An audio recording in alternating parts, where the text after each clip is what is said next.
que lleva 11 años de trabajo con el oficio y bueno, que va desde la conservación del fuego hasta la etapa de la cerámica. Tercera página. Bueno, vamos a la introducción. Esta producción representa una recopilación de notas, reflexiones e intuiciones que reconstruyen mi experiencia con el taller del fuego. Con el tiempo, el taller del fuego se ha consolidado como una práctica de ascesis, una clave de lectura y profundización del mensaje de Silo y una herramienta para proyectar el propósito en el mundo.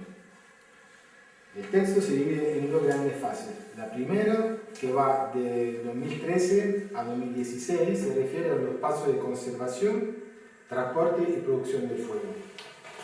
La segunda, desde 2019 al 2024, y está dedicada a la etapa de la cerámica. Una de las cuestiones que más me interesan, y de hecho uno de los mayores desafíos ha sido tratar de inspirar a otras personas sin contaminar su experiencia con contenidos personales. Esta ha sido siempre mi intención al compartir el taller del fuego y de hecho también al escribir ese texto. A lo largo de una década, como contaré más adelante, por necesidad personal, me he visto en la situación de construir un método de trabajo que me favoreciera y me ayudara a superar las dificultades que se iban presentando en el camino. Estos módulos se encontrarán al final del documento para que se entienda mejor de qué se trata y en caso que se considere útil, para que se pueda utilizar favoreciendo el trabajo con el taller del fuego.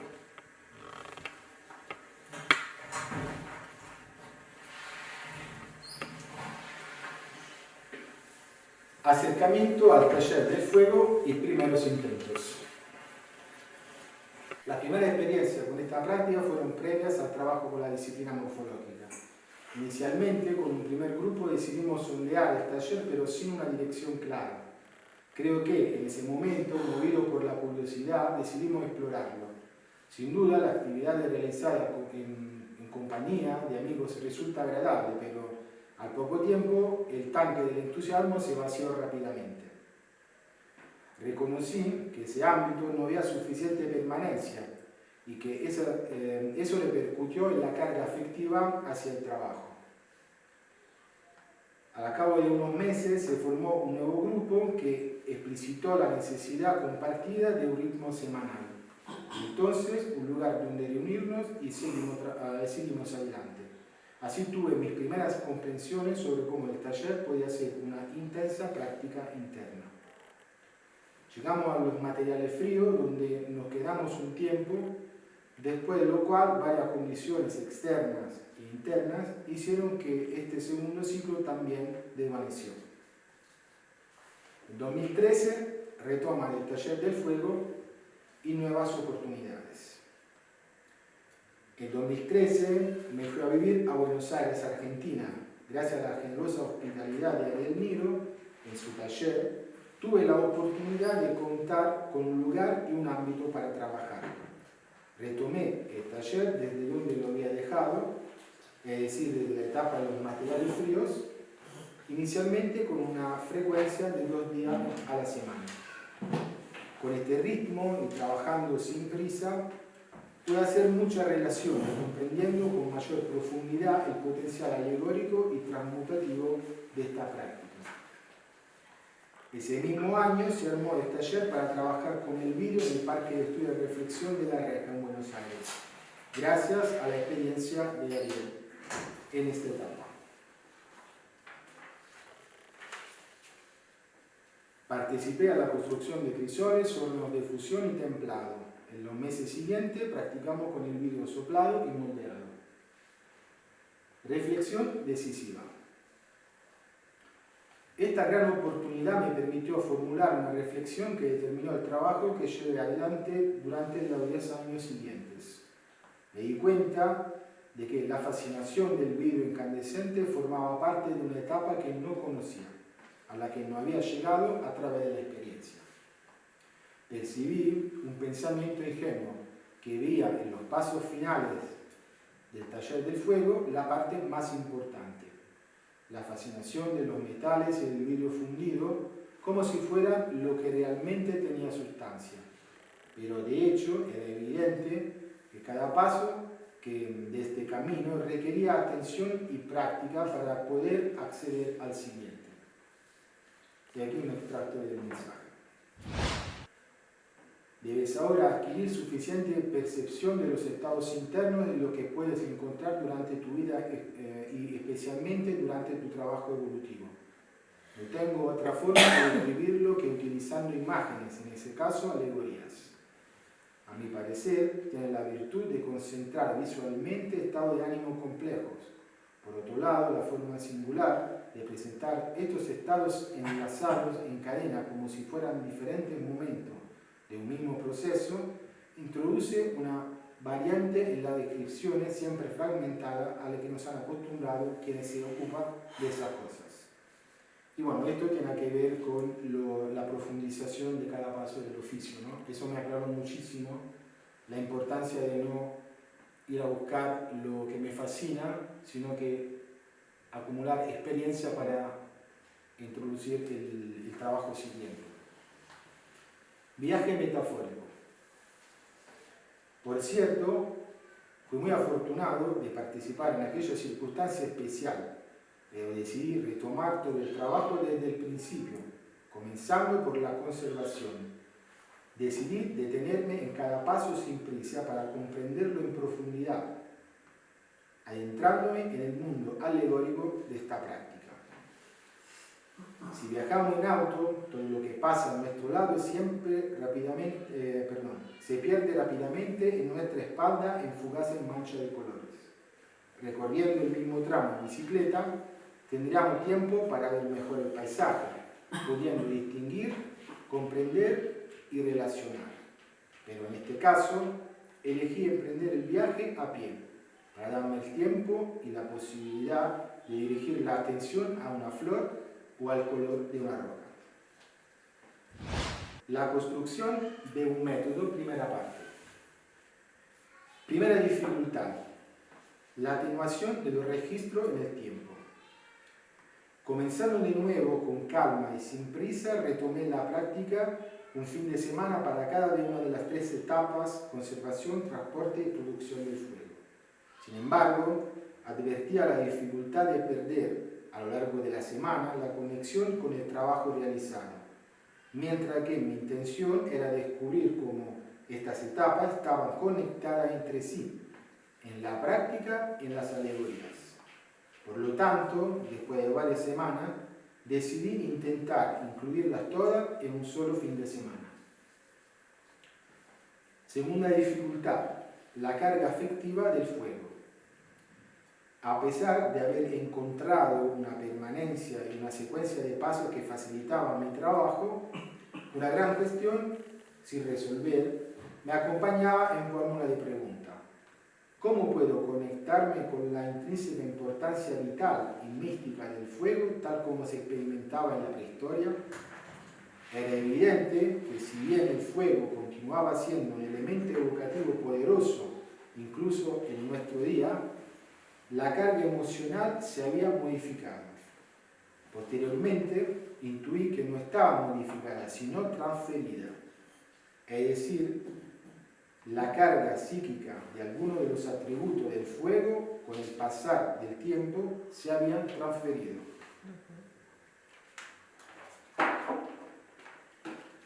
Bueno, la pregunta es, ¿pero a dónde? Bueno, si el fuego era algo totalizador, sagrado e indispensable, debía preguntarme que para mí hoy día había tenido estas características. Al preguntarme cuáles cosas habían sido para mí indispensables, podría descubrir dónde habían ido a parar los atributos necesarios para conectarme con el fuego. Por eso decidí definir al comienzo del trabajo estos contenidos fundamentales, imaginando que durante la práctica el fuego era uno solo con ellos. Los había identificado para comprender qué significaba para mí conservarlos, transportarlos o producirlos. Pronto también comprendí que la elección de todos los contenidos debía hacerse sin autocensura. Debía estar en contacto con lo que consideraba profundamente importante. De hecho, en más de una ocasión surgieron algunos que aparentemente parecían poco dignos de ocupar ese lugar tan importante, pero que luego se revelaron como manifestaciones más periféricas de contenidos profundos. Indicadores y materia prima interna. A medida que el trabajo se configuraba, la experiencia se enriquecía con intuiciones y relaciones alegóricas. La búsqueda de los materiales se volvió fundamental para elevar la carga afectiva del trabajo. Además, di mucha importancia a la interpretación alegórica de la evolución morfológica de los hornitos para el transporte del fuego. De hecho, al repetir las 3 etapas una y otra vez, me di cuenta de que, al profundizar el conocimiento del fuego, los hornitos que moldeaban se iban modificando. Morfológicamente, ellos representaban la proyección, a través de la modelación de la arcilla, de contenidos internos en evolución. Otra materia prima que reconocí como indispensable: los sueños, las divagaciones en estado de semisueño, las relaciones y las intuiciones. Eso me llevó a adquirir la costumbre de llevar siempre conmigo un cuaderno para anotar todo, ya fueran apuntes o dibujos. La importancia de un ámbito. Con este método configurado, me concentré a profundizar la experiencia yendo casi todos los fines de semana al Parque La Reja, en Buenos Aires. Después de varios meses de práctica e intercambio, otros amigos y amigas decidieron utilizar la forma de trabajo que yo estaba adoptando. Poco a poco se fue generando un nutrido grupo que contribuyó recíprocamente de forma inmensa a todos los participantes. Así me dediqué a profundizar en la práctica de las 3 primeras etapas del taller del fuego desde el 2013 hasta el 2016, compartiéndola en el Parque de Argentina, Chile, Colombia, Brasil, Ecuador, España, Hungría e Italia. Decidí llamar a este módulo de trabajo oficio del fuego y estilo de vida. Agua. Gracias. Bueno, las primeras 3 etapas del taller del fuego: convergencia y transformación. Creo que la práctica del oficio del fuego es un punto de convergencia donde se pueden encontrar y entrelazar las características y estructuras alegóricas de las 4 disciplinas. Aunque no las haya practicado todas, comparto algunas reflexiones sobre relaciones que he encontrado. Bueno, con respecto a la morfología. El modelado de las formas, el sistema geométrico de la cristalización de los minerales y la construcción de hornos son una de las evidencias tangibles de la relación entre forma y energía, como también las proporciones de las fórmulas, desde latín formas, de pastas y esmaltes pertenece a una visión mística y pitagórica de los números.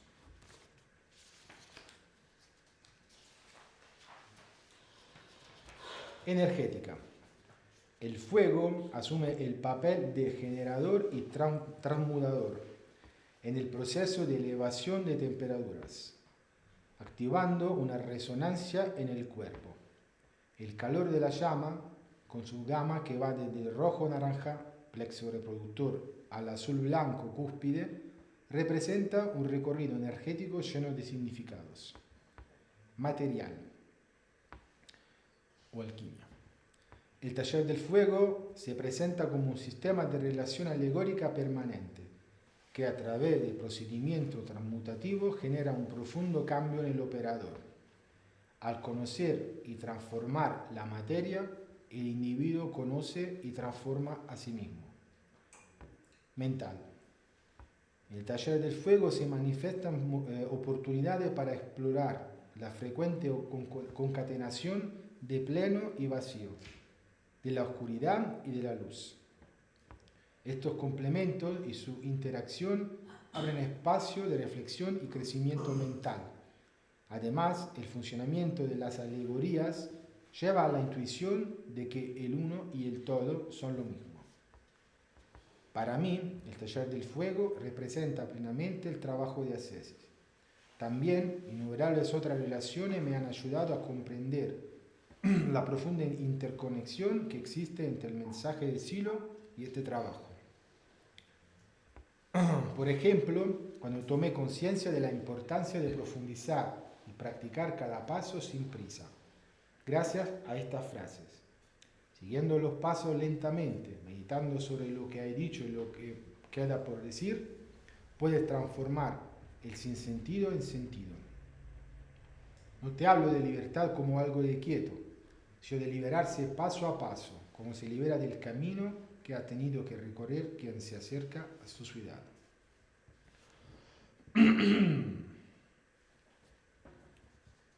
Sin duda, el trabajo permanente con el oficio del fuego, como creo que ocurre con muchas prácticas, una vez superados los destellos del enamoramiento inicial, revela todas las tendencias que complican la vida cotidiana. A través de la práctica constante y consciente podemos transformar estas tendencias en oportunidades de crecimiento y liberación. Un cambio, por favor.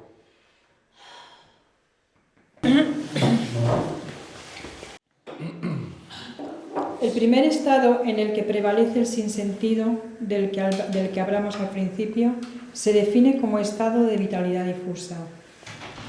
Todo está dirigido por las necesidades físicas, que a menudo se confunden con deseos e imágenes contradictorias. Allí hay oscuridad en las motivaciones y acciones. Uno permanece en ese estado vegetando, perdido entre formas variables. A partir de ese punto solo se puede evolucionar a través de dos vías, la vía de la muerte y la vía de la mutación. Eso es del libro del mensaje del Silo. Durante la conservación, reconocer la impaciencia y la compulsión que lleva a sobrealimentar un fuego que no se conoce, consumiendo toda la leña disponible, quizá leña que otros han recogido para nosotros. ¿Qué significa conservar un fuego durante mucho tiempo, hacerlo en las estaciones buenas y malas?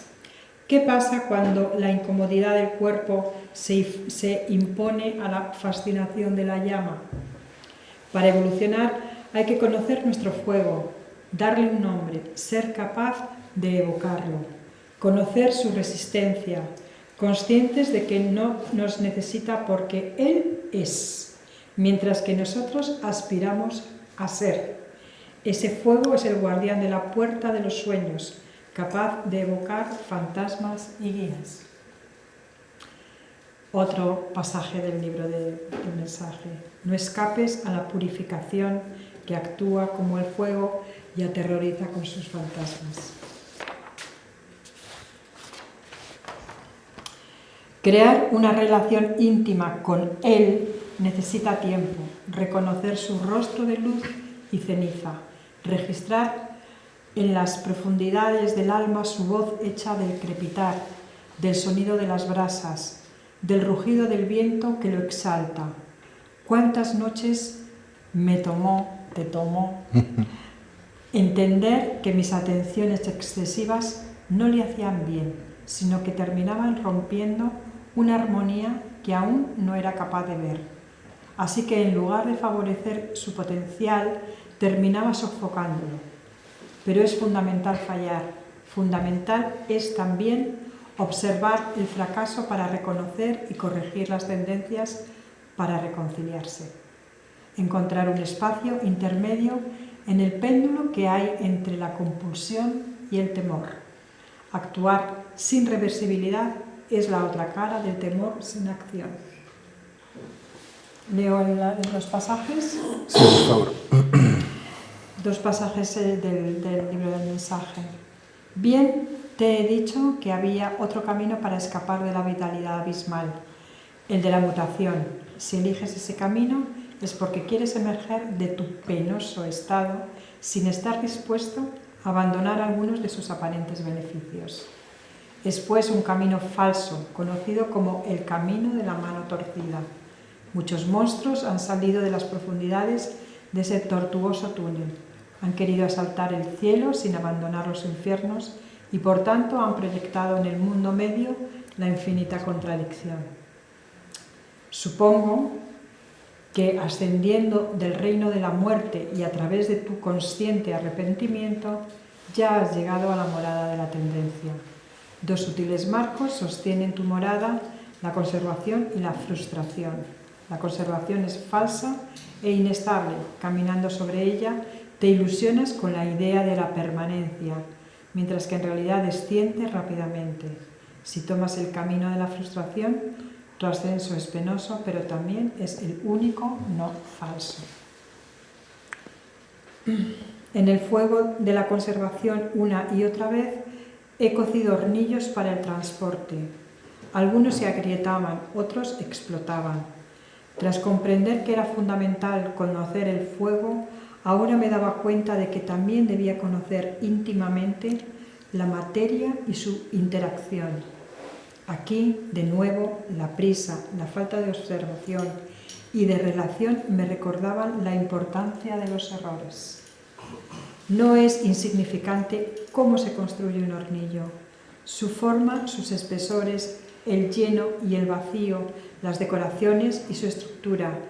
En esa operación es indispensable conocer bien la brasa, su resistencia, para construir un espacio que pueda acogerla durante el transporte.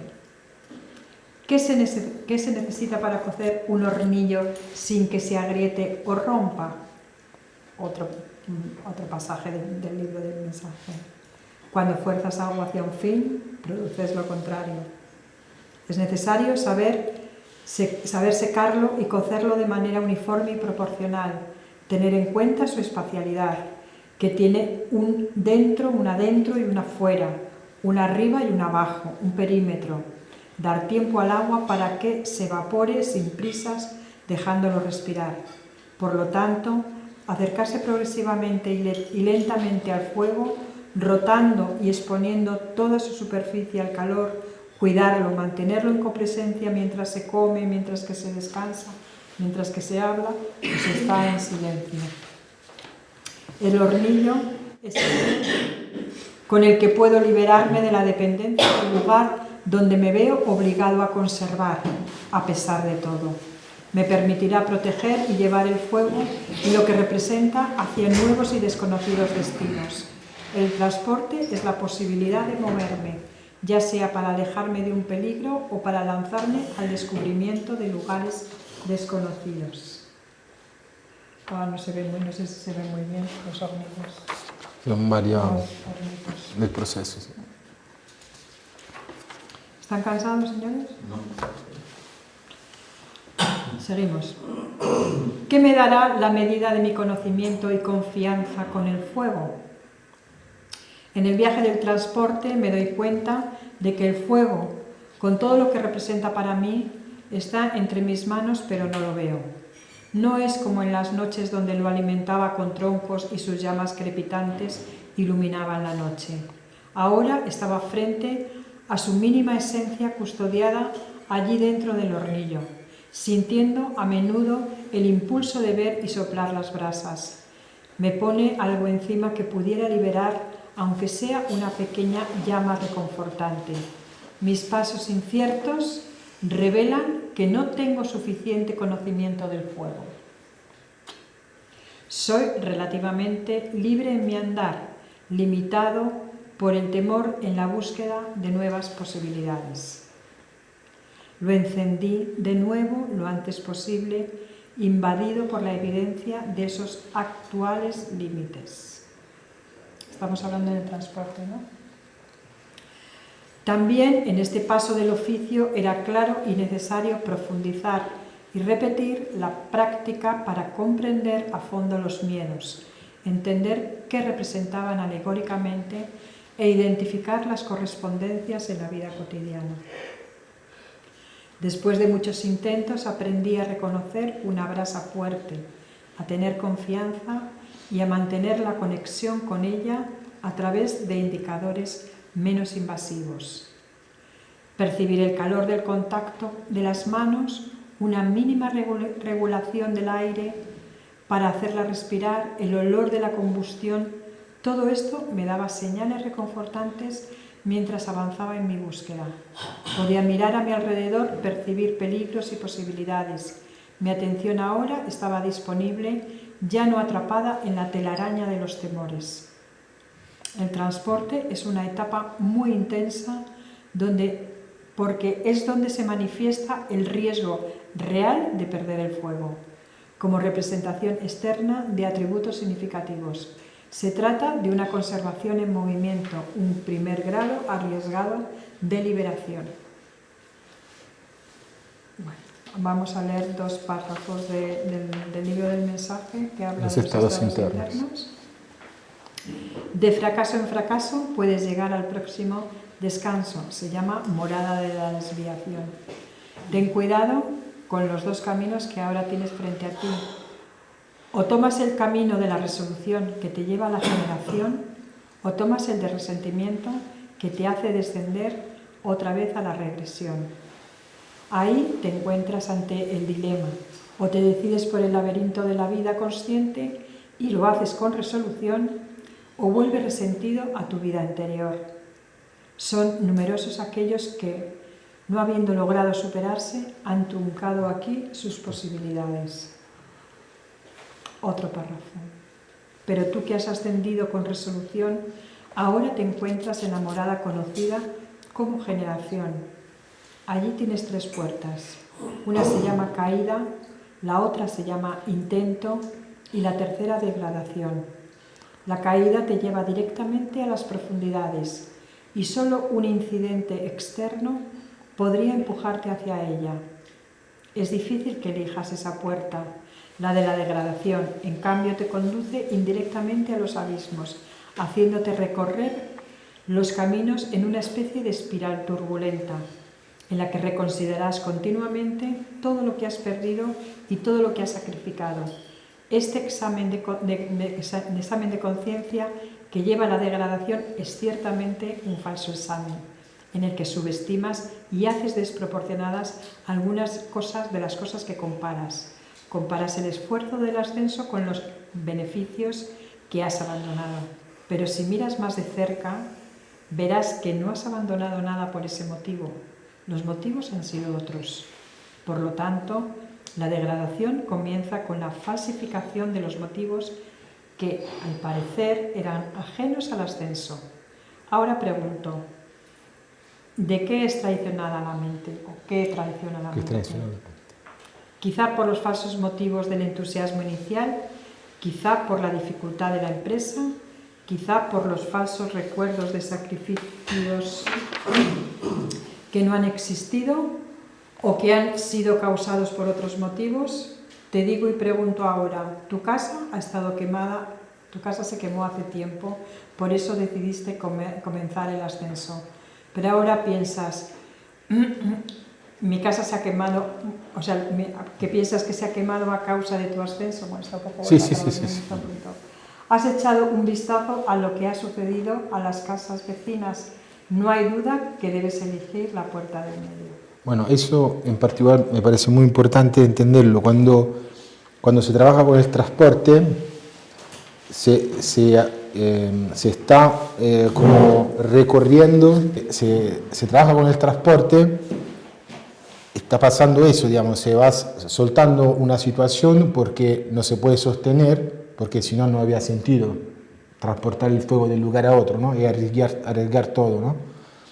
Claro, en ese momento tenés una razón muy fuerte que te lleva a ir a otro sitio, a buscar una esperanza, ¿no? Una salida de una situación difícil. Pero lo que pasa es que en el medio del trayecto te das cuenta que estás arriesgando todo, o sea que todo está en peligro, o sea, ese fuego se puede apagar. Entonces en ese momento puedes estar ahí pensando, ¿por qué me fui? ¿Por qué no me quedé en ese lugar donde estaba antes? Olvidando que te fuiste por un tema, había una razón por la cual te fuiste, ¿no? Entonces, eso es la falsificación de la memoria. Es decir, yo tenía una razón muy válida para hacer todo ese, como arriesgar todo, pero eso es muy común que va pasando en el medio de ese trayecto, porque estás en el medio y puedes volver atrás, o sea, volver atrás y seguir adelante en la misma distancia, pero te seduce lo de volver atrás, porque, entre comillas, sabes lo que estaba antes, ¿no? Aunque la situación era tan jodida que quería irte, ¿no? Entonces eso es la falsificación. Y por eso yo veo una coincidencia muy fuerte entre esa parte de los estados internos y la etapa del transporte, ¿no? Porque dice, mira lo que pasó a los vecinos, o sea, te fuiste porque había un desastre, ¿no? Pero sin embargo, a medio camino empezás a dudar del trayecto. ¿Por qué? Porque claramente pasada la mitad del trayecto estás comprometido totalmente con esa elección. Entonces tenés que jugártela, ¿no?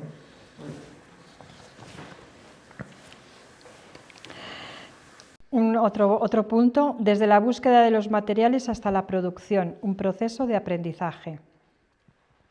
La búsqueda de la materia representa una condición indispensable para la producción del fuego. Intentar producirlo con materiales desconocidos me llevaría a una experiencia distorsionada, ya que pirita, sílex, cuarzo y hongo yesquero son elementos esenciales del proceso. La materia no está allí para satisfacer mis caprichos o para ser la causa de mis fracasos. Harás desaparecer tus conflictos cuando los hayas comprendido en su última raíz, no cuando quieras resolverlos. Más bien, la tendencia a culpar a la materia por mis fracasos, por ejemplo, cuando afirmo que un hongo no es bueno, que la pirita larga chispas frías, representa un mecanismo de defensa para evitar la confrontación sincera con mis fracasos. La producción, de hecho, a menudo activa una actitud competitiva y las expectativas, llevándonos a concentrarnos en el éxito en lugar del proceso de aprendizaje. Indudablemente, la resonancia entre materia y operador se hace cada vez más evidente a medida de que se avanza con este trabajo. Bueno, esto aquí también quería adjuntar algo, o sea, bueno, como había comentado al comienzo del trabajo, yo hice la disciplina formal, ¿no? Pero en estos años de trabajo con el oficio, me resultó muy evidente cómo la materia interactúa con el operador y participa en el resultado del trabajo que se está haciendo. Y entonces, a medida que yo voy trabajando con materiales desconocidos, porque por ahí lo conseguí, me lo regalaron, lo compré, qué sé yo, todo, cosa que estoy trabajando en equipo, pero no conozco quién está jugando conmigo. Entonces, con ese tipo de situación, obviamente se va complicando y es muy difícil de codificar y interpretar el proceso cuando no se tiene confianza con los materiales. Entonces, aunque está bueno practicar, o sea, no esperar la situación ideal para arrancar un trabajo, para mí, mi consejo es que es fundamental ir a buscar los materiales. Aunque lleve mucho tiempo, hay que investigar, preguntar, pero cuando estás ahí trabajando, lo que uno experimenta es un registro de mayor plenitud, aunque sea un fracaso en el resultado final de la operación que uno está haciendo. Pero tenés una sensación mucho más plena del trabajo que se está haciendo. Anécdota de los hongos yesqueros en Budapest. En el trabajo de búsqueda de materiales aún no tenía confianza con el hongo yesquero. Por lo tanto, estando en ese periodo en Roma, decidí visitar y mapear las villas, los parques y los lugares de la ciudad abundantes en árboles. Comencé por las larguísimas hileras de plátanos que bordean la orilla del río Tevere. Recorrí la bicisenda durante unos 10 kilómetros por una orilla de vuelta por la otra, pero no encontré nada. Desalentado pero tenaz, exploré de nuevo el mismo recorrido, esta vez a la altura de la calle, donde también abundaban los plátanos. Todavía no encontré ningún hongo yesquero. Probé en otras largas calles de Roma, pero al final me convencí de que el plátano podía ser un árbol en el que hongo yesquero no crecía. Poco después... Pero el plátano es un árbol, digamos, en Roma Sí. se le dicen plátano. Yo no encontré la correspondencia en castellano. Sí, es plátano, sí, Plátano. igual, sí. Muy bien, es lo mismo. vamos. Buenísimo. Poco después organizamos un retiro del oficio del fuego en Hungría. Estaba seguro de que los bosques élficos que rodean el Parque de Estudio y Reflexión de Mike Buda los encontraríamos definitivamente. El viernes nos dirigíamos de la ciudad al parque, entramos en el coche y apenas salimos del aparcamiento tomamos la avenida arbolada. Apenas habíamos recorrido unos metros, mi atención ya alertaba. Captó una figura sospechosa. Exclamé en voz alta: «¡Detente!». Mi amiga asustada frenó bruscamente el coche, bajé y vi que de un árbol sobresalía un enorme hongo yesquero y, por supuesto, el árbol en cuestión era un plátano. Levanté la cabeza y en la avenida vi decenas de hongos yesqueros, todos en plátanos. En ese momento mi certeza fallecida de que los hongos yesqueros no crecían en los plátanos se derrumbó al instante.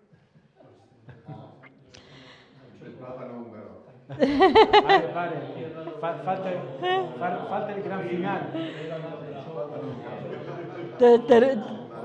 Termino la anécdota. Sin embargo, la reflexión sorprendente llegó regresando a Roma.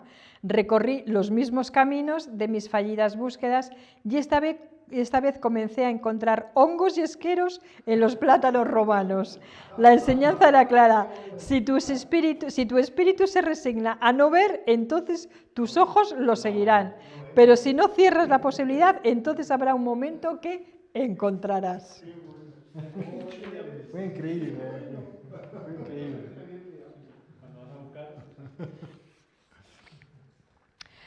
Y la otra parte es experiencia con la pirita, de la búsqueda al imprinting energético. Imprinting es como una conexión energética con la pirita. Sin duda, impresión. Imprinting es impresión. Bueno. Sin duda es mejor comenzar a experimentar en lugar de esperar las condiciones ideales. Por eso mis primeros trabajos de producción los realicé utilizando pirita comprada o prestada, porque es sin duda el material más difícil de conseguir. Sin embargo, cuando fui a buscarla, algo cambió. Verla y extraerla de la tierra me conmovió hasta las lágrimas. En ese momento percibí que la materia estaba de alguna manera en resonancia con el esfuerzo que había realizado para encontrarla, como una especie de imprinting energético.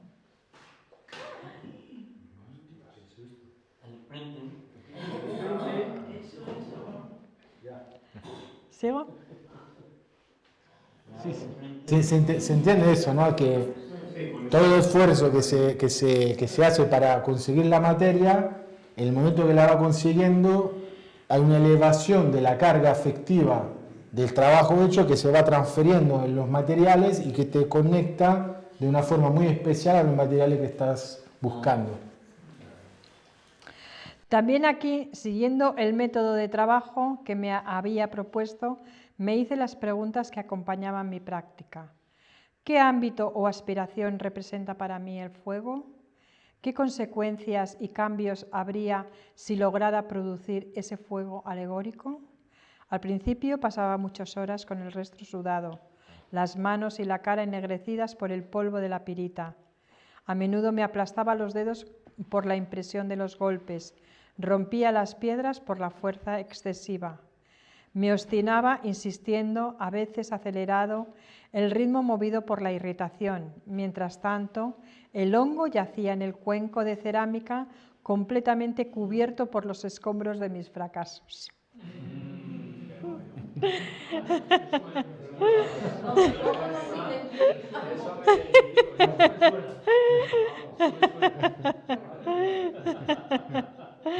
Solo la práctica, la observación y un conocimiento íntimo de la materia me ayudaron a comprender plenamente el procedimiento. Sin embargo, lo más importante fue el reconocimiento de las alegorías y la poética que el trabajo contenía. Seguimos con los estados internos. Sube por la escalinata del intento y llegarás a una cúpula inestable. Desde allí, desplázate por un camino estrecho y sinuoso que conocerás como la volubilidad, hasta llegar a un espacio amplio y vacío como una plataforma que lleva el nombre de espacio abierto de la energía. En ese espacio te puedes asustar por el paisaje desierto e inmenso y por el silencio aterrador de esa noche transfigurada por enormes estrellas inmóviles. Allí exactamente sobre tu cabeza verás clavada en el firmamento la insinuante forma de la luna negra, una extraña luna en eclipse que se opone exactamente al sol. Allí debes esperar al amanecer, paciente y con fe, porque si te mantienes tranquilo, nada malo te podrá suceder. Había aprendido a dar golpes más precisos y pausados, entendiendo qué lado de la piedra golpear. El hongo, que limpiaba con frecuencia, estaba finalmente lo suficientemente seco y colocado correctamente, exponiendo su parte más aterciopelada. Y mientras repito la operación, recuerdo a mí mismo por qué necesito producir ese fuego. Entre todas las chispas que cae recorriendo trayectorias impredecibles, una permanece encendida un instante más. Desde mi boca dirijo un hilo de aire con precisión, animando ese puntito de esperanza. La pequeñísima brasa representa la unidad mínima del fuego, los albores de un gran potencial. Lentamente se agranda mientras todo lo que está a mi alrededor desaparece, dejando lugar al vacío cósmico que anuncia el nacimiento del universo.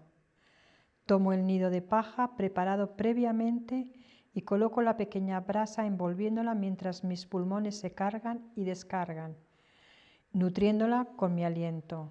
Busco una posición siguiendo el viento para que el humo no me intoxique. Entre mis manos el calor aumenta y una nueva luz ilumina la noche. Una llama se enciende y el nido termina en el corazón de una pirámide de ramas secas. Algunos soplos más y el sonido del fuego encendido suena como el rugido de un joven dragón. Dragón.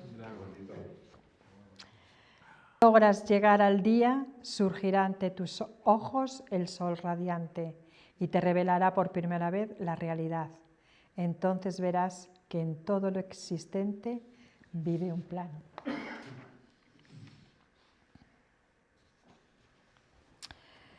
Eso es la primera parte. Esto es la segunda parte, que es la cerámica. Puedo intentar leer. ¿Vale? Pausa. Una pausa. Una constante intensidad de calor que podría mantener el vidrio fundido todo ese tiempo. Y entonces ahí fue como un paso atrás y ver que todo esto yo quería alcanzarlo a través de la experiencia.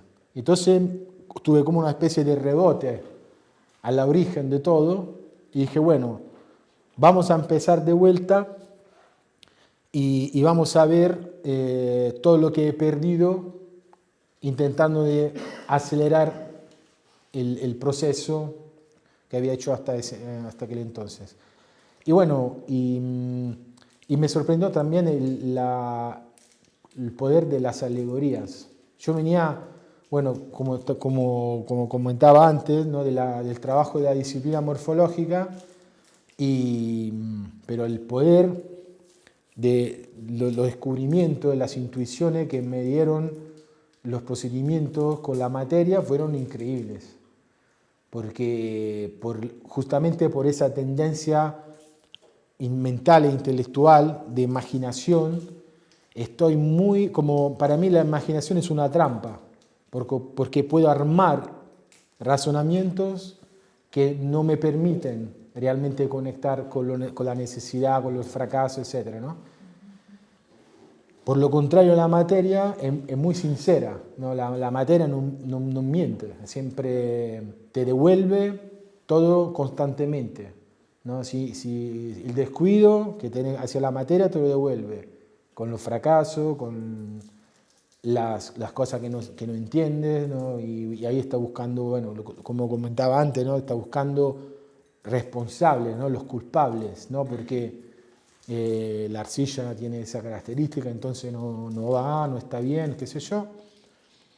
Y toda esa, digamos, forma mental que actuaba y que gracias al trabajo del oficio pude reconocer, me ayudó muchísimo con el trabajo interno, con mi relación con el mundo, y cuando vi toda la importancia que tenía para mí ese trabajo, me surgió con mucha claridad, porque parte de mi propósito es facilitar a otras personas a liberarse, compartir lo que yo iba descubriendo con otra persona. O sea, no voy a hablar de algo que no experimento, no voy a hablar de algo que desconozco, ¿no? Voy a compartir la búsqueda que estoy haciendo, y eso me llenó de sentido, porque es muy horizontal desde el punto de vista de las relaciones, ¿no? Hacer un trabajo y no dar un trabajo, ¿no?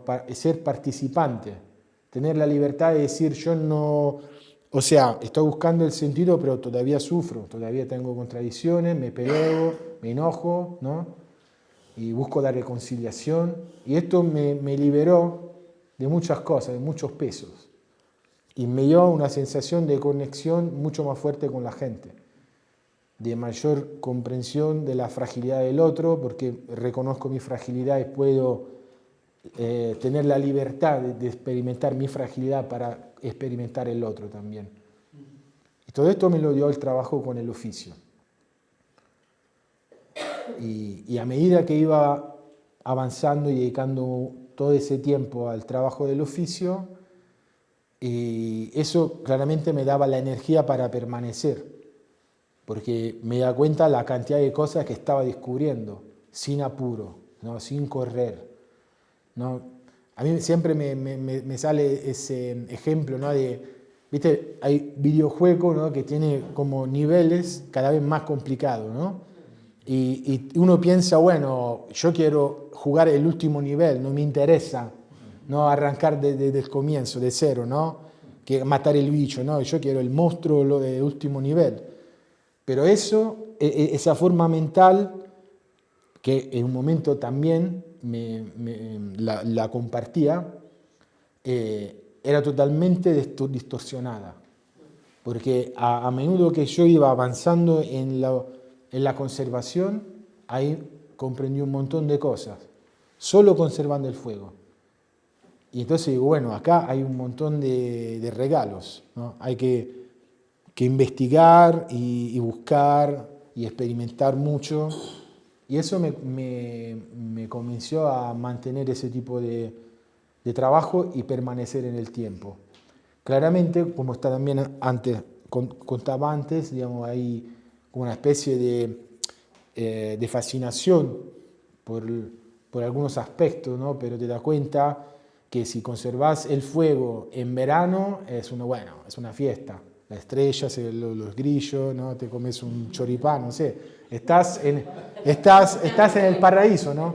Pero hacerlo de invierno, ¿no? Con la humedad, la lluvia, el frío, te duelen los huesos, tenés hambre, pero comés y igual estás incómodo, o sea, todo. Y ahí te das cuenta de qué significa pasar mucho tiempo conservando lo que querés, ¿no? O sea, que la actitud de conservación te gasta energéticamente y es una cadena.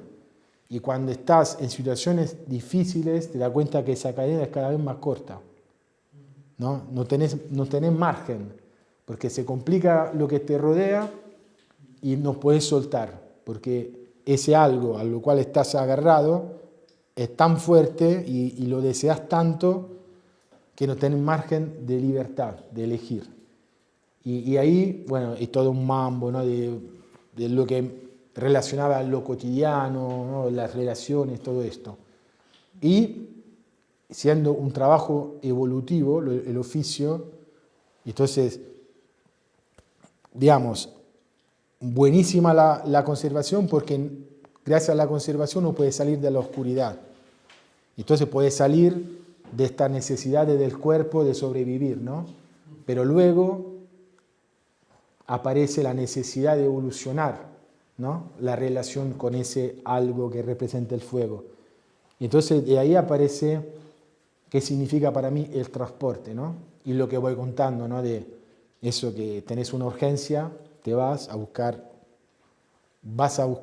lo que necesitas en otro lugar porque ahí ya se fue todo a la mierda, como se dice, ¿no? Muy, muy así de brutal. Pero claro, vas a buscar en otro sitio lo que necesitas, pero siempre estás corriendo detrás de algo, ¿no? Como estás siempre pendiente de algo. Y entonces ahí, el paso siguiente, la producción, para evolucionar mi relación con ese contenido. Y luego está la cerámica, ¿no? que ahora vamos a hablar. Pero cada paso te muestra, si lo vas haciendo con permanencia y vas repitiendo el trabajo, no solo la parte sugestiva, la parte que te seduce, ¿no? Y por ejemplo, el ejemplo de los hornitos de barro del transporte, para mí queda muy claro, ¿no? Vos haces el transporte una vez y tenés como una foto del proceso. Tenés una pequeña parte como inmóvil de un proceso que es dinámico. Entonces, repitiendo el trabajo, tenés 2 hornitos, 3 hornitos, 10, y ahí te das cuenta cómo va evolucionando tu relación con el fuego. Al comienzo es un tacho, es ¿no? un termotanque, te estás ahí llevando, ¿no? 20 kilos de arcilla con adentro, no, es así, ¿no? Con medio árbol quemando, ¿no? Con todo, y luego se va achicando y va siendo cada vez más pequeño y te sentís más confianza con el fuego y ahí tenés el proceso. Yo creo que lo más importante adentro del trabajo es tener la posibilidad de observar el proceso. Porque si yo me quedo con un cacho de proceso, no puedo evaluar, ¿no? Lo peor que me puede pasar en esa circunstancia es que logre hacer el trabajo. Porque así lo entendí, lo hice, no es así, ¿no? Logré producir el fuego y ahí se corta el proceso. Porque es una parte, eso es el sueño. Claro, no lo ves en movimiento. Es como querer entender una peli mirando un fotograma. Tú te has ubicado con el oficio un poco para toda la vida. Sí. Sí, a mí no me importa si logro terminar el oficio antes de morirme. Pero quiero avanzar con coherencia hacia el proceso. No quiero ponerme la medalla y bueno, llegué. ¿Y qué? ¿Y qué? No es... claro, es la misma trampa de mi vida cotidiana, ¿no? O sea, yo quiero liberarme de eso. No quiero demostrar. Yo quiero aprender. Como un fin en sí mismo, ¿no? Claro. Y bueno, y además vas aprendiendo muchas cosas, y la cantidad de cosas que te permite entender la gente que trabaja contigo. que te enseña, ¿no? Que te transmite. Porque la experiencia del otro te enriquece un montón, porque te saca de la perspectiva particular que tenés sobre las cosas, ¿no? Y todos los prejuicios, lo que te cree de entender las cosas, y luego el otro te dice algo y dice, no, yo nunca lo iba a entender eso, gracias a esa persona pude entender algo, ¿no? Y eso, y esa persona capaz que lo hizo una sola vez, y vos estuviste 5 años, ¿no? Trabajando en eso, o te dice algo y te parte el corazón por las emociones que te genera, y eso no es un gran regalo que te da la gente, ¿no? Y para mí eso es posible solo cuando puedo compartirlo con otras personas. Y eso también fue el motor que me empujó a seguir compartiéndolo y que me da ganas de seguir haciéndolo, ¿no?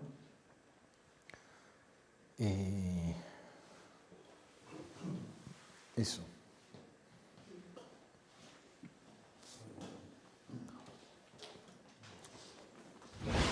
Introducción a la cerámica y construcción de un método.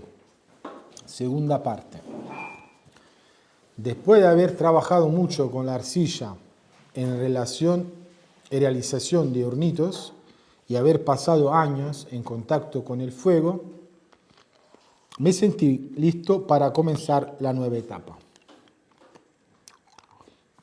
Se trataba de practicar la técnica del raku africano, que se podría resumir así. Preparación de la mezcla. Se prepara una mezcla de arcilla y chamote. Modelado de la arcilla. La arcilla se modela según la forma deseada. Secado. El objeto se seca gradual y directamente con el fuego. Entrega del objeto producido a las brasas. El objeto se coloca sobre la brasa ardiente. Elevación de la temperatura. El objeto se cubre completamente de brasa y leña, elevando la temperatura al máximo. Extracción. Cuando el objeto está incandescente, se extrae del fuego y se coloca en el contenedor o en el pozo previamente excavado. Recubrimiento con material combustible. El objeto se cubre con acerín u otro material combustible como hojas o paja. Oxidorreducción. El contenedor o el pozo se tapa para reducir el oxígeno necesario a la combustión. Enfriamiento en agua. Se deja pasar un tiempo, luego el objeto se extrae y se sumerge en agua para enfriarlo rápidamente. Esta descripción esquemática y técnica nos da cuenta de la complejidad y profundidad del trabajo del oficio. Comprendí que a todo esto había que darle un significado más profundo, una clave de lectura poética y alegórica. Otro trozo del mensaje. Colocarse en una posición mental más o menos correcta, como si se tratara de predisponerse a una actividad técnica, no es lo mismo que asumir un tono y una apertura emocional similar a los inspirados por la poesía. Es por esto que el lenguaje utilizado para transmitir tales verdades tiene a favorecer esta última actitud, que pone más fácilmente en presencia de la percepción interna y no de una idea sobre la percepción interna. Esto me ayuda a entender la cuestión de no estar atrapado por la técnica. La importancia de poner siempre una mirada poética sobre el trabajo que se está haciendo. Porque a nosotros no nos interesa ser especialista, tampoco volver gritando tu éxito, ¿no? Esto es, sino como soltar las emociones y encontrar ese tono poético hacia el trabajo. Poniendo en práctica el raku, comencé a cuestionarme sobre el significado de esta antigua técnica cerámica. que seguramente tenía sus raíces en ritos ya olvidados. Al final, llegué a reconocer en este procedimiento una extraordinaria clave mística de naturaleza trascendental y transmutativa. La arcilla misma, con la cocción, sufre un cambio irreversible de su estado. A esto se suma el paso de la oxirreducción, que produce un grado adicional de mutación. Raku africano como práctica transmutativa. Reconstruyendo el procedimiento, vemos que el primer punto es la mezcla de arcilla y chamote. ¿Pero qué es la chamota? Se trata de cerámica de primera cocción triturada finamente que se añade a la arcilla fresca para darle mayor resistencia a la cocción. Ahí está. Tengo muchos números acá. 19. Desde el punto de vista alegórico, representa algo perteneciente a un proceso anterior que continúa en uno nuevo. Qué interesante. Es decir, que el chamote es arcilla cocida, entonces que se convirtió en cerámica, que viene molida, y ese polvillo se va sumando a arcilla nueva. Entonces es un proceso anterior que participa de un nuevo proceso. Entonces, esto es lo que haré, me dije. Moldearé con mucho cuidado un objeto dándole una forma que para mí tenga una gran carga afectiva. Lo coseré hasta que se convierta en cerámica y, después de coserlo, lo romperé moliéndolo finamente hasta obtener un polvo fino. Tomaré una parte de este primer proceso, extrayendo una porción y reflexionando sobre características o imágenes que sienta válida para trascender a una nueva etapa. Hecho esto, crearé la mezcla refractaria y moldearé nuevamente la misma forma, que será el conjunto de lo nuevo más lo trascendente. Repetiré el secado y la cocción progresivamente y sin prisa. Cuando el objeto esté incandescente, color blanco con halo anaranjado, lo extraeré del fuego moviéndolo a un pozo, una especie de tumba iniciática donde será enterrado para luego resucitar transformado. Colocado en el pozo, lo cubriré con hoja seca y aserrín. En el momento en que comience a arder y a liberar humo, lo cubriré con una piedra como si fuera una verdadera tumba. En ese momento, mientras Fénix muere y a la espera del renacimiento, leeré la ceremonia de asistencia. Realizada la ceremonia, será tiempo de dormir y esperar el amanecer del nuevo día para recuperar el objeto de mi transmutación alegórica. Decidí llamar a este módulo Fuego y Transmutación Interna.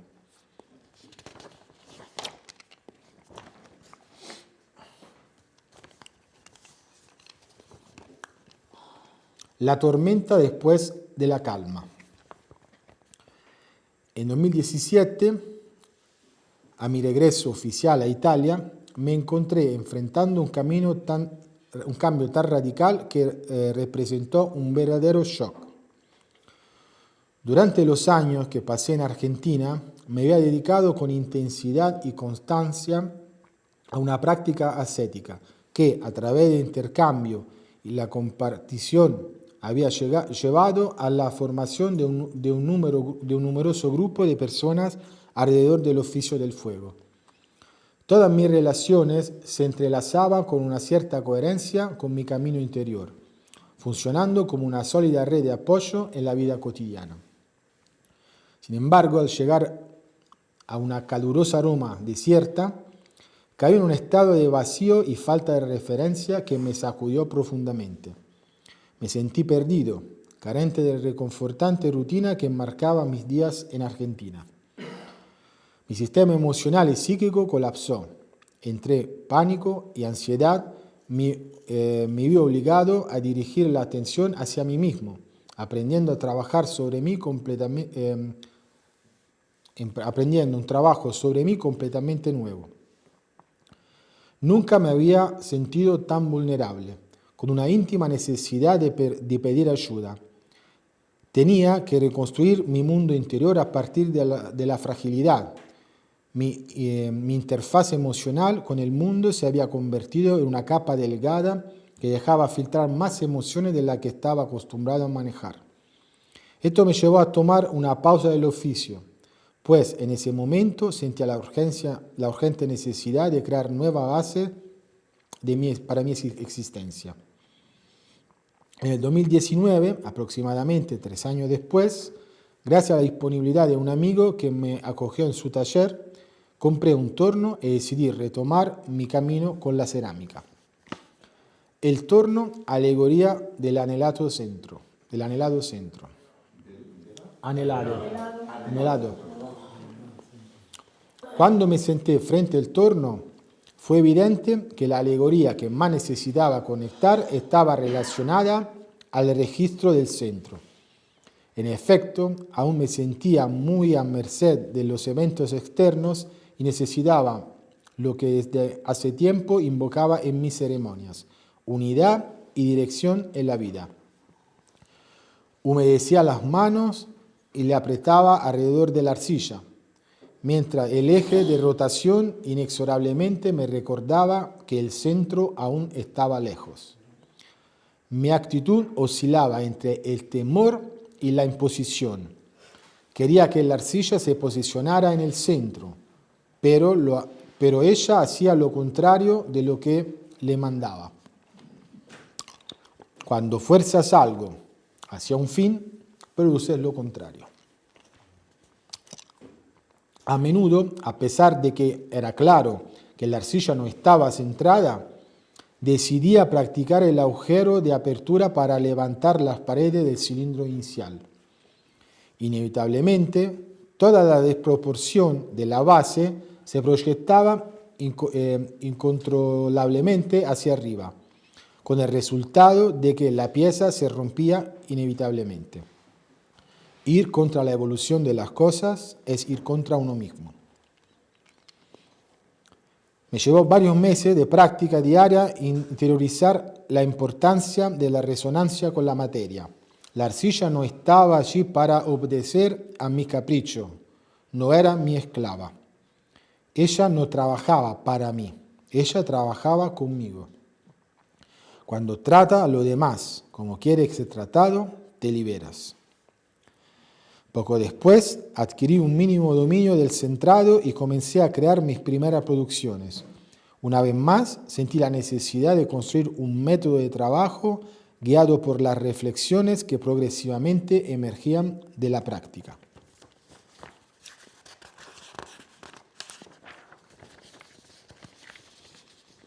Esto de los principios para mí fue clave en el trabajo de la etapa de la cerámica. También en el anterior, pero acá era como muy patente. O sea, forzar, ir contra la evolución de las cosas. La materia todo el tiempo me devolvía la actitud que yo tenía hacia el trabajo. Quería forzar y se iba, se despejaba, se distorsionaba. Y entonces, gracias al trabajo con la cerámica, entendí los principios y gracias a los principios pude incursionar en la relación con la cerámica. Etapa de la cerámica y configuración de un método. Primera consideración. Ya había emergido la importancia de modelar el hornito de arcilla haciendo caso a las características y atributos transferidos en la materia, capaces de revelar aspectos del mundo interno y de su proceso. Fue natural integrar esta intuición también en esta etapa. De hecho, si hubiera decidido tomar clase de torno, muy probablemente mis producciones habían sido contaminadas por el mundo interno de otra persona. Seguramente no somos indiferentes al imaginario estético que nos rodea. Por ello, más aún, consideré indispensable no estar sometido a más condicionamientos. El hecho de empezar desde cero representaba una interesante condición de origen. Lentamente comencé a seleccionar algunas formas que salían del torno que sentía particularmente resonantes. En enero de 2020 alquilé mi actual taller donde continué la experimentación de formas, texturas y colores. A medida que avanzaba en la práctica, comencé a definir una serie de atributos útiles para la interpretación alegórica de mis producciones. Arcilla. Existen muchos tipos de arcilla y pastas refractarias que se distinguen por color, consistencia y plasticidad. El color varía según los óxidos metálicos presentes en su interior. Es importante tener en cuenta que el color en el mundo de la cerámica a menudo difiere de la condición húmeda a la cocida. Principalmente he trabajado tanto con arcilla recolectada en la naturaleza como con pasta refractaria comprada. Forma. Esta característica es para mí sumamente importante, ya que la reconozco como una poderosa traducción de impulsos profundos. Características de la forma como altura, anchura, vacío interno, regularidad, simetría, asimetría, forma abstracta o figurativa, simbólica o alegórica. Sonido. En la cerámica el sonido es un indicador muy importante. La arcilla cruda de primera y segunda cocción suenan distintamente. El sonido varía también según la temperatura, el tipo de esmalte utilizado y, por supuesto, la forma. Color. Los colores son poderosa herramienta alegórica. Es importante elegirlo por resonancia e investigar qué nos producen. En la cerámica los pigmentos principales son de origen metálico y sufren variaciones según los minerales con los que se combinan, la cantidad de oxígeno y la temperatura de cocción. Texturas. La arcilla tiene una increíble propiedad copiativa. Sobre ella se pueden transferir las texturas de muchos materiales. En mi caso he elegido trabajar con código estético primitivo, privilegiando piedras, corteza, ramas, conchas, etc. Decoraciones. El color se puede aplicar sobre la arcilla tanto en crudo como en primera cocción. La decoración puede ser simbólica, símbolos, signos y alegorías. Esmaltes. Los esmaltes, como los pigmentos, son mezcla de arcilla, óxidos metálicos y minerales. Pueden ser opacos o brillantes, uniformes o irregulares. Temperatura de cocción. Pastas, arcilla, colores y esmalte están todos sujetos a variaciones según la temperatura de cocción. La diferencia es notable entre la cocción a leña, a gas y eléctrica. Esta diferencia es evidente tanto a nivel de resonancia interna como de resultado de la cerámica producida.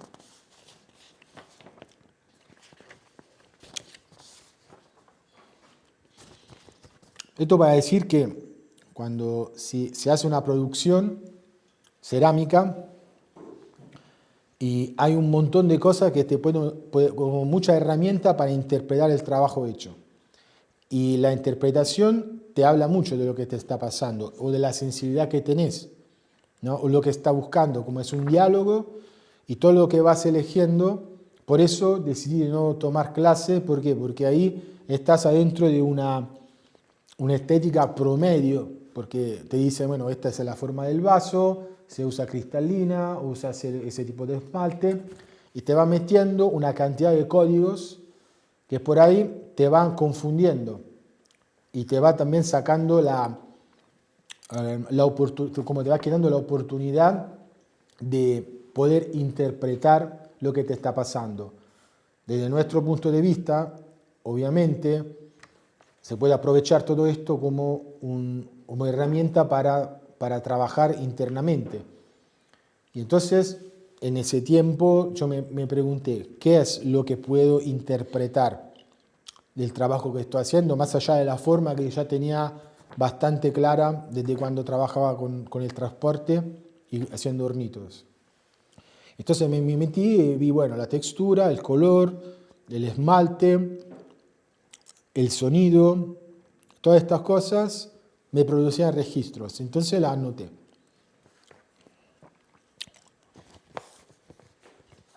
Lleno y vacío central. Dentro del taller, en una pared, he colgado un cartel que dice: 30 rayos convergen hacia el centro de una rueda, pero es el vacío del centro que hace útil la rueda. Con arcilla se modela un recipiente, pero es el espacio que no contiene arcilla lo que usamos como recipiente. Abrimos puerta y ventana en una casa, pero es gracias a su espacio vacío que podemos usarla. Por lo tanto, de la existencia provienen las cosas y de la no existencia su utilidad. Y para mí, este trozo de los mitos chinos fue desde siempre un guía, porque me está hablando de lo intangible que da sentido al tangible. Y entonces mi trabajo de interpretación es descubrir el mensaje intangible que está proyectado en las producciones que hice, ¿no? Que he hecho. Y bueno, también me ayuda a conectarme con producciones de otras personas también, ¿no? Pero eso fue como una revelación.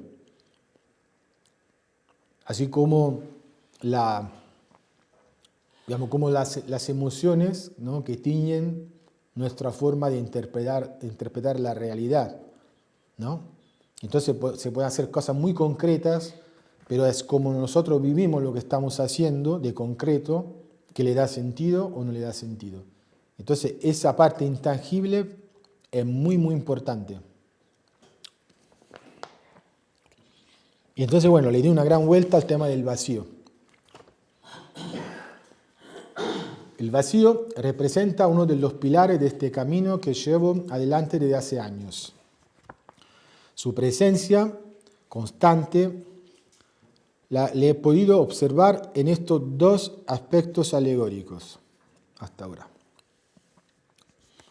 En el trabajo al torno, el vacío central se obtiene creando espacio, es decir, moviendo y redistribuyendo la materia, ejercitando una presión interna, se empuja siguiendo la expansión guiada por el tacto externo.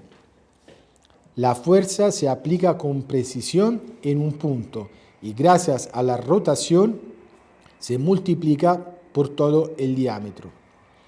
El tacto interno se coordina con el externo para guiar la modelación y percibir el grosor, posible grumos o burbuja de aire. Para realizar esta operación es necesario estar bien enraizado, bien anclado en el espacio. El toque debe ser cada vez más preciso a medida que se adelgaza la pared de la pieza. La arcilla se comunica con nosotros continuamente y debemos estar entrenados predispuestos a este diálogo. Los tiempos de modelado y de la velocidad del torno dependen del tipo de arcilla utilizada. En la creación del vacío central no se trabaja a velocidad constante. Es decir, cuando se trabaja el torno, tenés la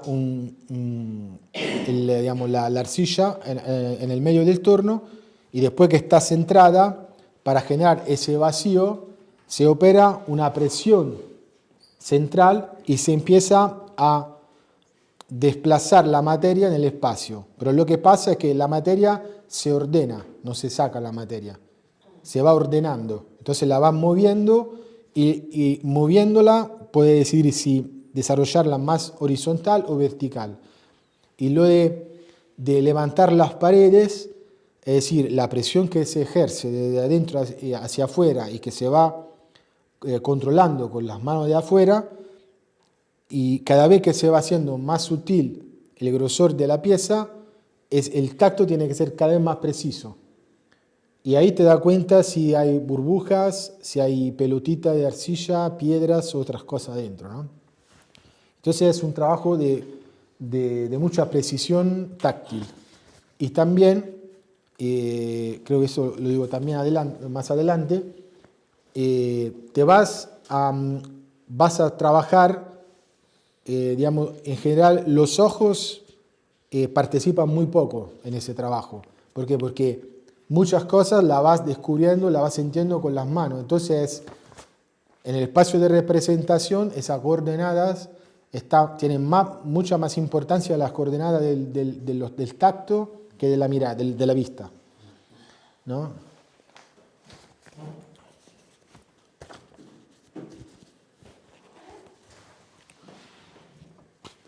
Existe otro método para crear el vacío interno: excavar la arcilla en un proceso sustractivo. Este es el caso de la técnica llamada Kurinuki, quitar, cavar, cercana al budismo zen. Bueno, esa técnica es mucho más antigua, pero bueno, los japoneses tuvieron una buena idea y le dieron un nombre, así que todo el mundo le dice Kurinuki, pero es una técnica muy antigua de modelación de la arcilla. En esta alegoría, la arcilla podría ser nuestro mundo interno y lo que quitamos, por ejemplo, nuestras convicciones, representaría la creación de espacio para algo nuevo. El procedimiento sustractivo comienza con herramienta para la remoción gruesa de la materia, para luego pasar a herramienta de mayor precisión. Como siempre, el tiempo es parte integral del proceso cerámico. La fase inicial de vaciado puede realizarse cuando la arcilla aún está bastante húmeda. Posteriormente, se comienza a empujar desde el interior, mientras que externamente la presión ejercitada crea la típica grieta del Kurinuki. Es importante entrar en resonancia con la materia para entender sus límites y nuestros. Los acabados, en cambio, requieren una condición de materia más seca, dureza de cuero. Estos indicadores de la consistencia se aprenden con la práctica. El tiempo influye muchísimo porque cuando estás, hay momentos donde se pueden aplicar ciertas operaciones de pulido, de definiciones de ciertos detalles, pero hay que esperar que la arcilla se vaya secando para aplicar ese tipo de trabajo. Pero también ese tiempo varía según la estación. De verano tiene que ser mucho más rápido porque se seca muy rápidamente la materia. Y entonces tiene que estar midiendo el tiempo de una forma muy elástica, sabiendo que cuando hay más humedad tenés más tiempo para hacer ciertas cosas, cuando hace mucho calor tenés que apurarte. Y eso es muy interesante porque te da la sensación de ese movimiento permanente de las cosas.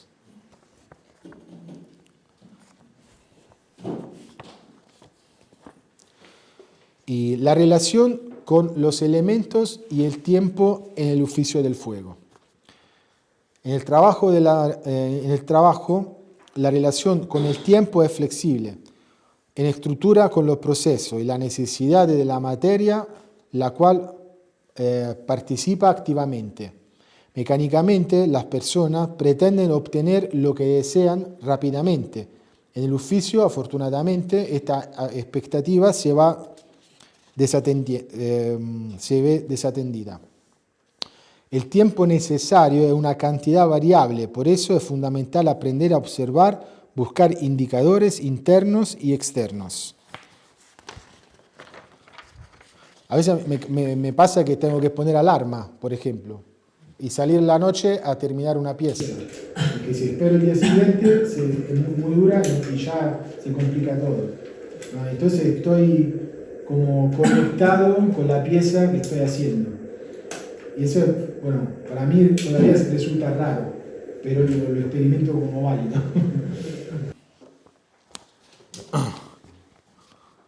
El tiempo necesario para la decantación, el secado, el amasado, el centrado, el modelado, la cocción, el enfriamiento de la materia, la interpretación de las producciones.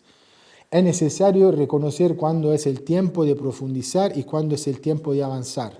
También hay un tiempo para el no hacer. Agua.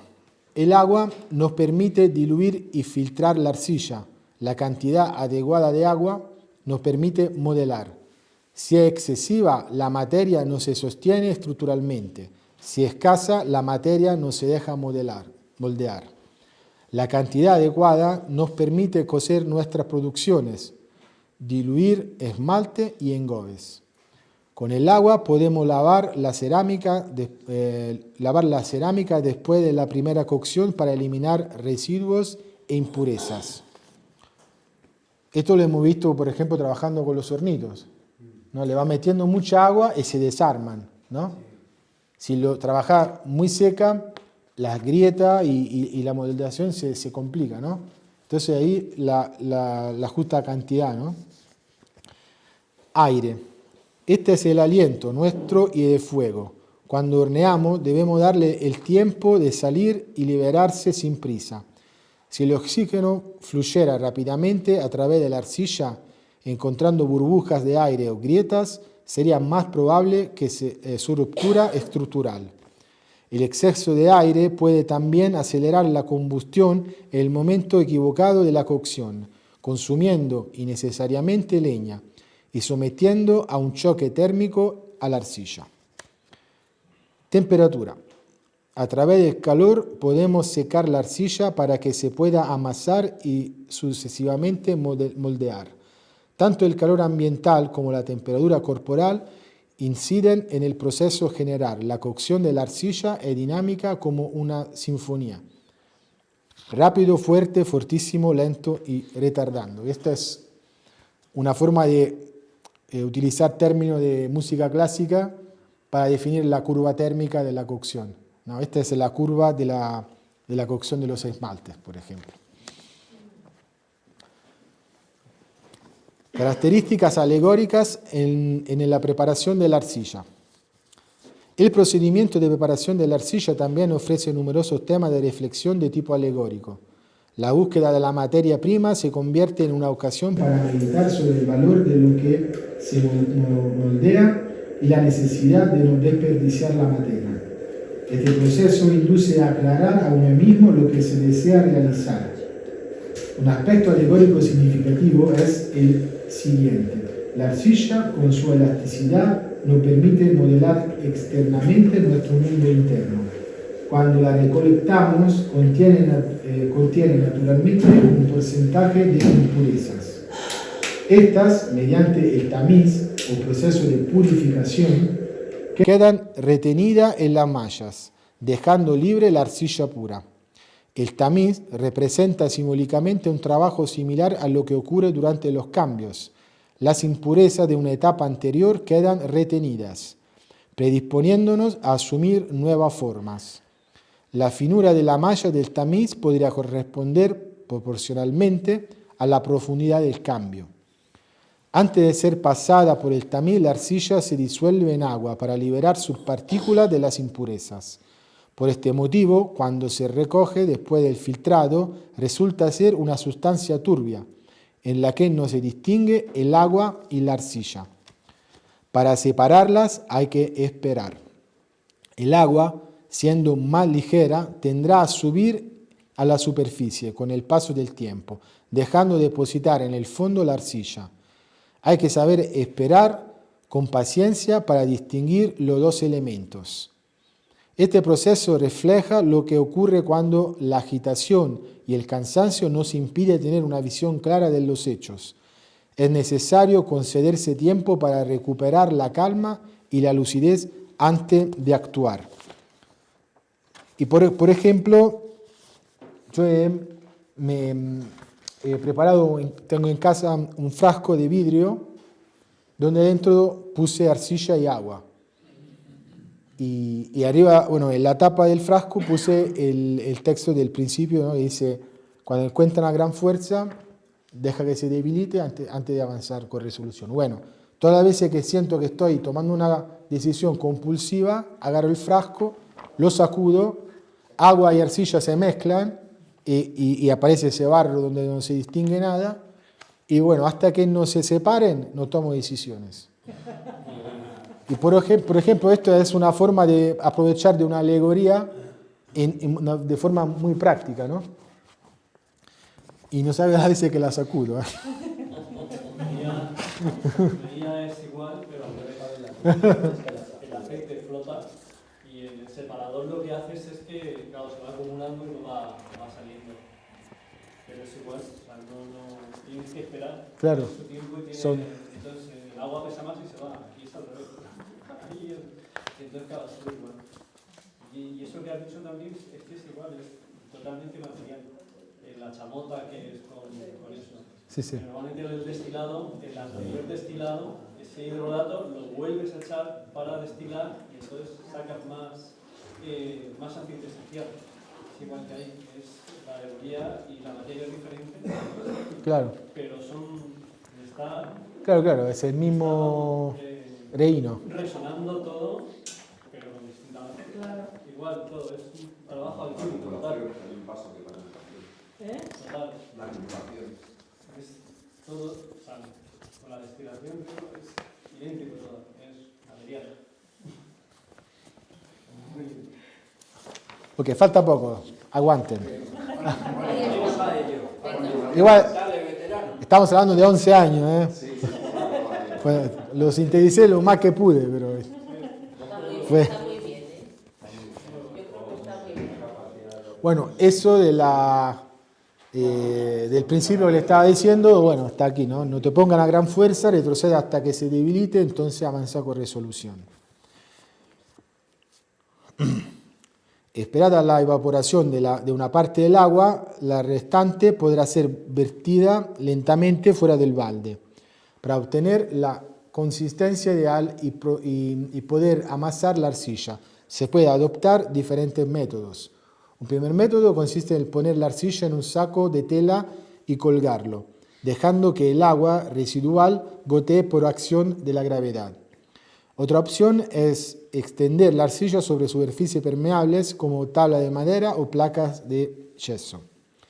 También de esta fase de preparación podemos extraer valiosas enseñanzas. No existe tiempo de espera universal. Cada tipo de arcilla tiene características peculiares y todos los elementos interactúan con el entorno de manera diferente, dependiendo de la estación, la humedad y la temperatura. Se trata de un importante ejercicio para reconocer la diversidad de las necesidades y la estructura intrínseca de cada cosa. Posteriormente, la arcilla se amasa cuidadosamente para eliminar burbujas de aire o placas que podrían causar grieta o ruptura durante la cocción. El amasado es una fase fundamental y no debe subestimarse, aunque a menudo nos concentramos excesivamente en el modelado. Es importante dedicar la atención adecuada a la materia prima, la sustancia con la cual se trabaja, tanto como la representación externa de la obra que se quiere realizar. Ama la realidad que construyes y ni siquiera la muerte detendrá tu vuelo. Eso es. Interpretación alegórica de las producciones. Después de 1 año y medio dedicado a la evolución de la resonancia con las producciones, decidí analizarla para comprender el mensaje guardado en ellas. Mi método de trabajo tenía como objetivo facilitar el proceso de proyección de los contenidos desde el mundo interno, permitiendo decodificarlo e integrarlo. Opté por esperar para evitar caer en elaboraciones excesivamente cerebrales que hubieran podido inhibir la expresión. De esta observación identifiqué algunos temas principales que están en ese tipo de, como dividido en estas categorías: cicatrices, estética del caos y los 12 principios. Cicatrices, que serían, bueno, no sé si nota, pero no, ¿ves? La pieza tiene estas cicatrices. La serie de cicatrices representa mi recorrido interior de reconocimiento y reconciliación con el cambio y de valoración de la diversidad. Este trabajo consiste en la realización de una jarra con el torno. Después de haber realizado los acabados del pie, he utilizado una espátula metálica dentada para incidir en la superficie, creando cortes irregulares que dejan cicatrices profundas. En este sentido, es importante considerar que la forma armoniosa y equilibrada realizada en el torno representan, para mí, una visión idealizada de la vida. El corte en ese caso simboliza el cambio, percibido como un evento inesperado que modifica permanentemente la mirada hacia la realidad. Estos surcos representan el factor de unicidad de cada individuo, impulsándome a integrar y valorar la diversidad. Estética del caos. Una característica recurrente en estas producciones era la buscada asimetría e irregularidad, tanto en las formas como en las texturas y decoraciones. Yo mismo fabriqué pinceles rudimentarios que no permitían un control completo sobre el resultado final de los trazos. Reconocía en estos atributos el reflejo de la percepción caótica en la que me encontré transitando durante algunos años. Aunque sentía que detrás de eventos incomprensibles había un sentido oculto que me escapaba, para mí era imposible sustraerme al sufrimiento. Deseo profundamente fortalecer mi fe interior en este orden incomprendido. Ahora, gracias a la observación de estas obras cerámicas, me doy cuenta que el resultado de cada acto es un koan, dado por la combinación entre intención y caos.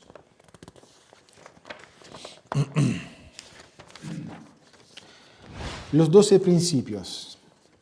El taller donde practico el oficio es a menudo un lugar en el que me retiro para estar en contacto con mis inquietudes, donde hago silencio interior, medito y practico las ceremonias. Seguramente de todas las herramientas disponibles en el libro del mensaje de Silo, la que he consultado con más frecuencia es el capítulo de los principios. Leerlo y meditarlo innumerables veces hizo surgir en mí una intuición. Intentar representarlos a través de esculturas para conectarlos y evocarlos en una nueva modalidad. El proceso de elaboración requirió algunos meses. En primer lugar, quería encontrar un hilo conductor formal que fuera igual para todos. Después de muchos bocetos y varias maquetas, elegí utilizar como forma de partida el anillo, que representa al mismo tiempo un círculo. Decidí representar la parte no resuelta de los principios por medio de una forma que llevaba consigo la intuición visual de una posible unidad y armonía futura. Definida la referencia morfológica, comencé a trabajar en las esculturas, tanto dibujando como experimentando directamente sobre la arcilla. El primer enfoque fue proceder en orden, por lo que me concentré en el primer principio. Lo leía infinitas veces, pasando como en un loop desde el cuaderno de bocetos al mensaje. Hecho numerosos intentos, entendí que proceder de manera ordenada no era el mejor método. Entonces comencé a dibujar de manera más instintiva, tratando de definir las características formales que se presentaban y se asociaban a los principios, siguiendo mi resonancia interna. Algunos meses después, comenzaron a aparecer los primeros prototipos definitivos. A partir de ahí, elegí la arcilla a utilizar las texturas y los esmaltes. Quería dar una impresión de formas atemporales y realizadas con materiales indefinibles, entre el metal y la piedra. Estas esculturas representaron un salto dentro de mi proceso con la etapa de la cerámica. De hecho, me dieron mucho más de lo que había imaginado. Por un lado, me ofrecieron la posibilidad de explorar un terreno al que quiero dedicarme aún por mucho tiempo, realizar obras de arte que puedan estimular el crecimiento interior y la reflexión personal. Producirla me hizo volver a temas queridos a los que me había dedicado en el pasado, como las representaciones alegóricas de los sellos de Giordano Bruno y los yantras hindúes. En los primeros, a través de dibujos alegóricos, era posible evocar complejas estructuras asociativas. En los segundos, procurar una conexión con estados internos profundos. Además, el vínculo con estas esculturas me hizo descubrir una estética de los principios. Bueno, lamentablemente, está en la fotito, pero luego si bajan el PDF lo pueden ver más grande. Estos son las cosas también cuando marchan en conjunto, ir contra la evolución de la cosa, ir contra uno mismo, no importa dónde hayan puesto los acontecimientos. Estos son. Y nada. Ascesis. Puedo resumir así los indicadores personales que hacen de la práctica del oficio del fuego un camino de ascesis. La definición de un propósito, de una dirección en la vida como condición previa a la práctica, la carga afectiva de los trabajos y la sacralidad del espacio del laboratorio. Otros indicadores importantes son las intuiciones y las traducciones del contacto con el mundo interno, con diferentes niveles de profundidad. El registro de otro tiempo y otro espacio que percibo al término del trabajo. Practicando el oficio he encontrado estas características en varias ocasiones, las condiciones necesarias que me ha permitido reconocerlas como diferentes puntos de acceso a lo profundo han sido la permanencia, la fuerte carga afectiva y la pulcritud. Proyección del propósito. Las personas que atraviesan el laboratorio. Después del primer año de práctica, comencé a acoger en el laboratorio a personas interesadas en el trabajo con la cerámica. En esta compartición que se estaba dando, decidí transmitir algunas informaciones previas y necesarias. Bueno, lo que voy diciendo a la gente. Este no es un lugar donde se viene a producir objetos o cosas. Las creaciones no son el fin, sino el medio del trabajo. La práctica de la cerámica es una herramienta para conocer a uno mismo a través del conocimiento de la materia. El laboratorio de cerámica es parte de un proceso dentro del oficio del fuego, por lo que es importante conocer toda su estructura. Seguramente se trata de un filtro que actualmente considero necesario para no desnaturalizar el significado del espacio y el sentido del trabajo que alberga. Todavía me pregunto cómo hacer para mejorar y favorecer su compartición. También he vuelto a organizar retiro con el conservación, transporte y producción del fuego. Esta solicitud vino tanto de personas que querían recuperar esta parte después de haber comenzado directamente con la cerámica, como de aquellos que se interesaron por oír hablar del oficio. Las producciones artísticas. En varias ocasiones he tenido la oportunidad de mostrar mis obras a amigos y amigas, recibiendo desde muchos de ellos ánimos para exponerlas. Al principio estaba muy titubante porque el ambiente en el que me formé estaba impregnado de una actitud degradante hacia quien se declarase artista. Mi punto de vista era algo singular. Por un lado, comprendía la importancia del arte como herramienta de exploración interior y de enriquecimiento colectivo. Por otro, prefería que fueran otros quienes se ocuparan de ello. Fundamentalmente, fueron las numerosas conversaciones que tuve con todos los artistas que conocí a lo largo de los años en el barrio de San Lorenzo, en Roma, donde actualmente tiene sede mi laboratorio.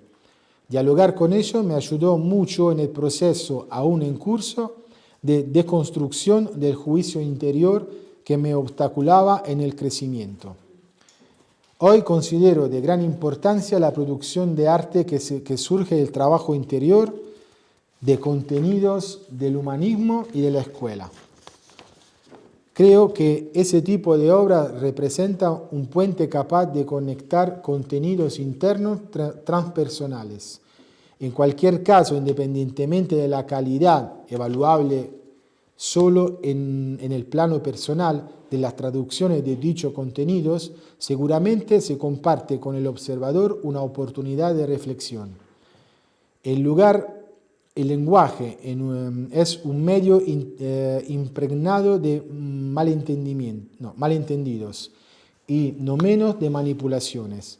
La palabra es cada vez más sometida a un proceso de vaciamiento de significado para ser instrumentalizada con fines ajenos a ella.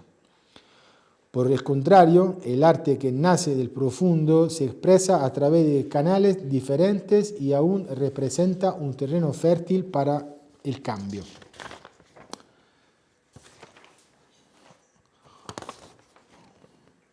Bueno, las anécdotas las podemos pasar por delante y vamos a las conclusiones. Conclusiones. Esta producción ha sido escrita tratando de cumplir con los siguientes propósitos. Reordenar los años de trabajo con el oficio del fuego desde 2013 hasta 2024, para integrar mejor las experiencias pasadas y dejar espacio a las futuras. Compartir estas experiencias con otros amigos y amigas que han participado o que han practicado o practican el oficio, para que quede como parte de una memoria colectiva. Dejar un testimonio adicional de la enorme utilidad de este trabajo interno dejado por el maestro Silo, que puede ser considerado un verdadero camino de ascesis. Resaltar la importancia que ha tenido para mí la práctica del oficio como clave para profundizar los significados presentes en el mensaje de Silo, esto gracias a claras correspondencias alegóricas. Transmitir un estímulo que favorezca a aquellos que desean iniciar o retomar la práctica de este trabajo. Confirmo la importancia de profundizar sin prisa, tomando todo el tiempo necesario para compenetrar los distintos pasos del oficio del fuego. Descubrir la concatenación de intuiciones y experiencias que enlaza cada momento de este proceso es sin duda una vía indispensable, como se sugiere en el primer párrafo del capítulo Los estados internos. El tiempo dedicado a la conservación, transporte y producción del fuego ha evidenciado su profundidad y complejidad, disolviendo las creencias que en el pasado me habían acercado apuradamente a la etapa de los metales y el vidrio. Considero la organización de un método una ayuda importante que da dirección al trabajo interno. Obviamente estoy seguro de que son posibles muchas variables respecto al usado por mí. De todo modo, lo pongo a disposición con la esperanza de que sea de utilidad y de estímulo para otros. También la etapa de la cerámica se ha demostrado rica en sugerencias alegóricas y seguramente me requerirá mucho tiempo para ser profundizada. La cerámica es una práctica donde la materia se convierte en un medio de traducción tridimensional del mundo interno, convirtiéndose en un punto de conexión con la pintura y la música subcoetáneas. Este tríptico de artes seguro surge como campo de aterrizaje de señales profundos. Hoy el objeto, como la palabra, puede ser un medio portador de una estética sin alma o un instrumento que hace resonar las aspiraciones y las necesidades internas de la especie humana. Inadaptados a un mundo que no nos ofrece posibilidades, nos hemos dirigido hacia lo profundo, descubriendo la capacidad de poder modelar la realidad. La arcilla en este proceso sigue siendo una compañera importantísima. Mientras continúo profundizando en la dirección de los esmaltes naturales, vislumbro cómo de estos depende el desarrollo de los materiales fríos, los metales y el vidrio. Agradecimiento. Si bien la lista de personas especiales que me ha acompañado en estos años debería ser muy larga, quiero hacer referencia en algunas en particular, confiando en la certeza de que, estando todos conectados, nadie se sienta de ninguna manera excluida. Agradezco a mi hermano de vida, Ruggero Russo, que me ha acompañado en muchos viajes, incluido en este.